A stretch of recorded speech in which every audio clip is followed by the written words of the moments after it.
We are waiting to board the MV Fling out of Freeport, Texas. So that's it right there. And we're waiting because they just got back from their weekend trip, and we're waiting for them to get everything turned over and ready for our extended 3-day trip. So they offer a couple of different trips. We were told that by another dive shop owner down here that they got to go about 60 miles out to find some clear water.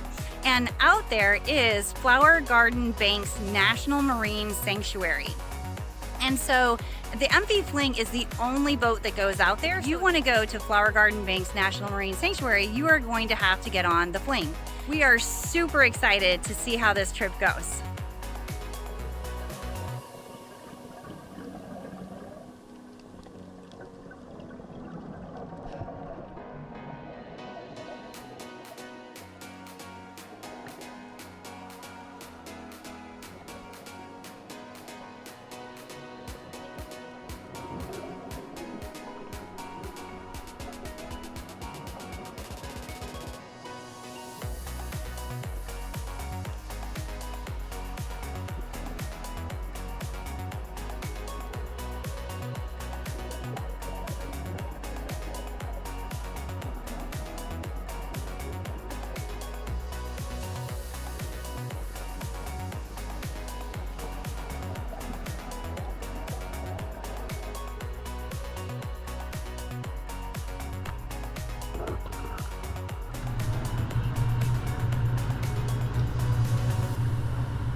Welcome aboard the MV Fling with Texas Caribbean Charters. So we are in the middle of the second day, so I can kind of give you a better idea of how this works and what's going on. So we left Sunday evening. They picked us up. We were supposed to get on the board at 7, but we got on at about 8, and they essentially drive overnight 12 hours to get out to West Flower Garden Banks. Okay, and so we took the 12-hour ride, and there were so many anxieties. I probably had more anxiety about this dive trip than I have any dive trip that I have ever been on. Just because, first of all, I get seasickness. So that's a huge factor when you're getting ready to get on a boat for a few days. But this was a great test run.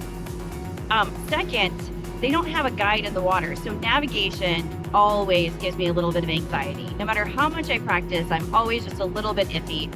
Of how hard will it be to navigate back to the boat, because I need to make it back to the boat, right?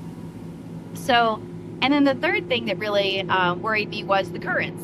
And so I've heard about the currents, and you got to stay on the line because the currents are bad, and all of these things. So of course, these are the 3 things that are going through my mind as we're getting ready for this and keeping me up at night. So the seasickness was a bit of a problem. I was sick the first night. My doctor prescribed me one of the patches. And she also prescribed me some anti-nausea medicine. Fantastic. Plus, my dive buddy gave me these wristbands with this pressure point thing. And so she swears by them. So it's working. Whatever it is, it's working, and I'm having a great time. Okay, the navigation, again, it's totally in my head. What happens here is the dive masters get in and they lay a line out for you whenever you get in the water. And their line system is just unbelievable, right? You take a giant stride off the boat, you go to the line, you take the line all the way down to the wreck, or all the way down to the reef. And then there's another line system, and you can either just follow the line down and follow the line back, just like if you're on a wall or something like natural navigation, or you can kind of bounce out back towards the line and stuff like that. So, and the visibility is so good that we've been able to just kind of like go anywhere around, and you can still see the line. So you just kind of dive your dive. So that has been great. Navigation has not been a problem. There was some current on a couple of the sites, but it's mainly a little bit up in the water column. So that's why they have the line system. So you just jump in and you stay on the line. And so there's been times that we're hanging on the line in the current doing our safety stop, but I mean, it's not carrying you away. You just have to, hang on to the line. So all of that really just did not turn into near as big of a thing to worry about as I thought it was going to be. Like I said, we got on Sunday night, and it was, the crew is great. Everything is great. The cabins are so super small. And I actually booked us in the worst possible cabin that you can book in. I booked us in cabin 2, and it's a forward cabin. So there's cabin A and cabin B. Cabin A has a couple of they call them double beds or something along those lines, and then everything else is single beds. And then behind the wall, there's like 8 different cabins behind there. Now, if you look at the map on their page, it looks like there are all these rooms with a hallway in between. And that is the case for all of those cabins behind the wall.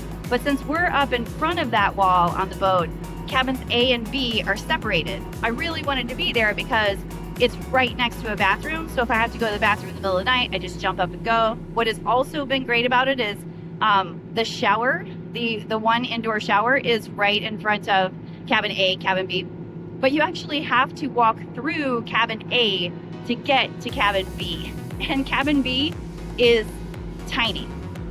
So if you book this and you get on board, you're gonna go to your cabin and you're gonna be super, super unimpressed with how much room you have.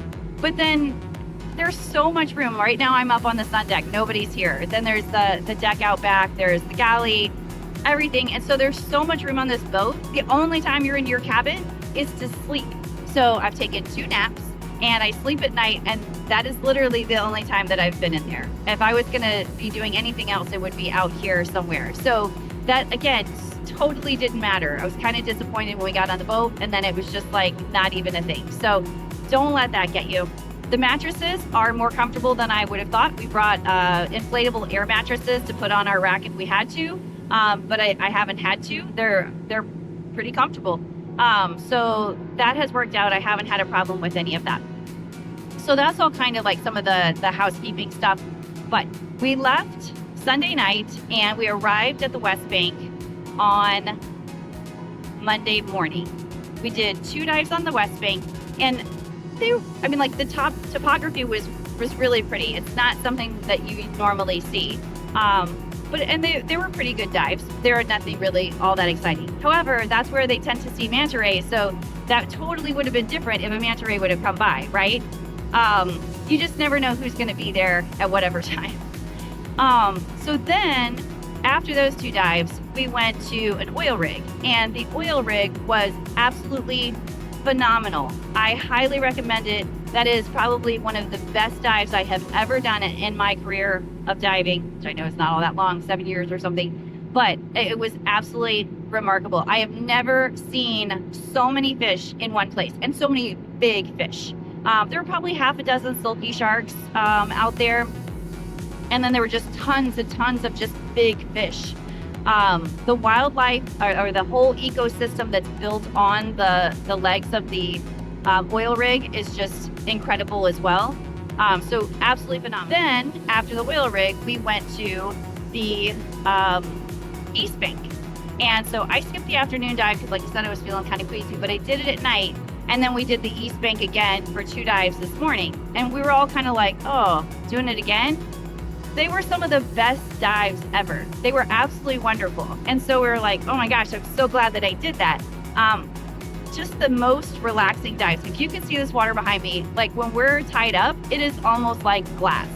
It is so flat, and they only cancel if the weather is going to be bad. That is the only reason they will cancel your trip.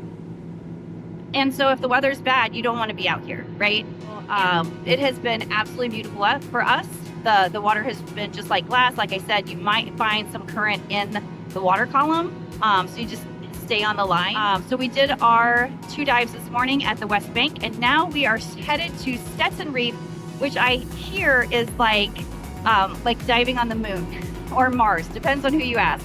So I'm really excited. We've got 2 dives, an afternoon dive and a night dive on Stetson tonight, and then we have 2 dives on Stetson tomorrow morning before we head back in.